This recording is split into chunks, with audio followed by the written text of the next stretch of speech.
პირველებმა გაარკვია, ვინ არის კალიფორნიაში დაგეგმილი ჯგუფური მკვლელობის საქმის მონაწილე, რომელსაც ბიზნესმენ ალექსი მოდებაძის მკვლელობას ედავებიან. ეს ბესიკ ხუციშვილია, ყოფილი სპეცრაზმელი, რომელმაც შინაგან საქმეთა სამინისტრო 5 წლის წინ დატოვა. ბესიკ ხუციშვილი განსაკუთრებულ დავალებათა დეპარტამენტში წლების განმავლობაში მსახურობდა.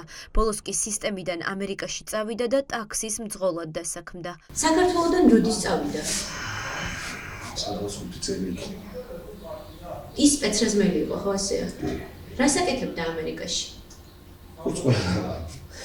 როგორც ყველა მანქანაზე მუშაობდა, ძალიან ცუდი ფაქტი მოხდა ძალიან. ეს გაუგნებული ვართ, საიდან არა თვითონაც არ არის იცი, აი ეს ნაზელი იყო თუ არ იყო, მაგრამ აი აგრესიული არ არის. სიემაში მოკლეს ეს ადამიანი და არა არსებობს. ჩემი ძმა ეგეთი ადამიანი არ არის. არ არსებობს.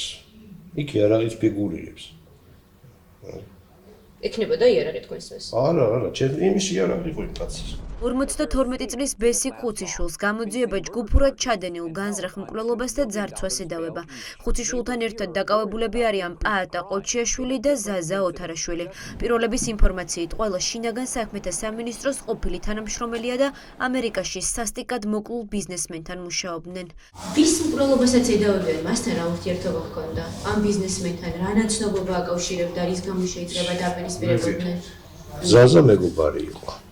ეგ ვიცი? პაატა ყოჩიაშვილი? პაატას მე თვითონაც არ ვიცი. ამერიკული მედია წერს, რომ კალიფორნიაში 47 წლის ქართველი ბიზნესმენის სიკვდილის მიზეზი თავის ტრავმა გახდა. მას სხეულზე არაერთი მძიმე დაზიანება ჰქონდა მიყენებული.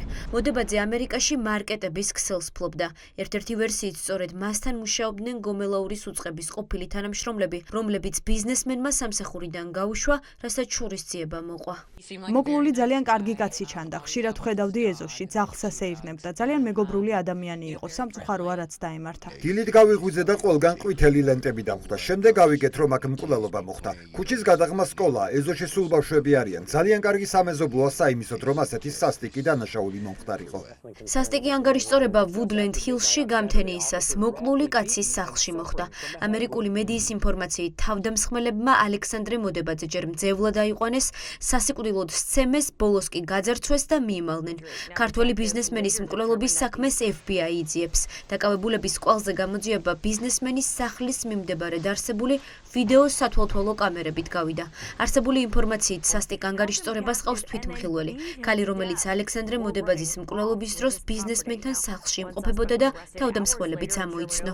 ასეთ სამეზობლოში როგორც წესი მსგავსი რამ საკმაოდ მოულოდნელია. ძალიან სამწუხარო ფაქტი მოხდა. ყაჩაღობების სახლში შეჭრა და ადამიანის სასიკვდილოდ სცემა შემაშფოთებელია. გასულ კვირას ჩემს სახლშიც იყო ქურდობა, ჩემი ჩანთა და სახლის გარკვეული ნივთები წაიღეს. არ ვიცით არის თუ არა კავშირში ამ სასტიკ დანაშაულთან, მოსახლეობა ძალიან შეშინებულია. ამერიკის ფედერალურმა ბიურომ ყოფილი სპეცრაზმელები გლენდეილში, ნაქირავე ბინაში აიყვანა. დანაშაულის ადგილთან ახლოს დააკავეს მესამე ბრალდებულიც.